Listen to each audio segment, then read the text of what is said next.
ಪ್ರಿಯ ವೀಕ್ಷಕರೇ ನಮಸ್ಕಾರ. ನಾನು ನಿಮ್ಮ ಉಮೇಶ್.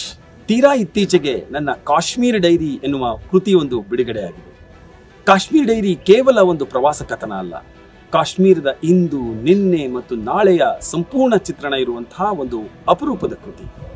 ಕಾಶ್ಮೀರ ಹಿಂದೆ ಹೇಗಿತ್ತು, ಈಗ ಹೇಗಾಗಿದೆ, ಅಲ್ಲಾಗಿರುವಂತಹ ಬದಲಾವಣೆಗಳೇನು, ಆಫ್ಟರ್ ದ ಅಬ್ರೋಗೇಷನ್ ಆಫ್ ಆರ್ಟಿಕಲ್ 370 ಅಲ್ಲೇನಾದರೂ ಭಯೋತ್ಪಾದನಾ ಚಟುವಟಿಕೆಗಳು ಕಡಿಮೆ ಆಗಿದೆಯಾ ಅಥವಾ ಜಾಸ್ತಿ ಆಗಿದೆಯಾ, ಅಥವಾ ಕಾಶ್ಮೀರದಲ್ಲಿ ಭಯೋತ್ಪಾದನೆಯ ಬೀಜ ಮೊಳಕೆ ಒಡೆದು ಹೆಮ್ಮರವಾಗಿ ಬೆಳೆದದ್ದು ಹೇಗೆ, ಕಾಶ್ಮೀರ ಅಗ್ನಿಕುಂಡವಾಗಿ ಪರಿವರ್ತನೆಗೊಂಡದ್ದು ಹೇಗೆ, ಇದೆಲ್ಲವೂ ಆ ಕೃತಿಯಲ್ಲಿ ಅಡಕವಾಗಿದೆ.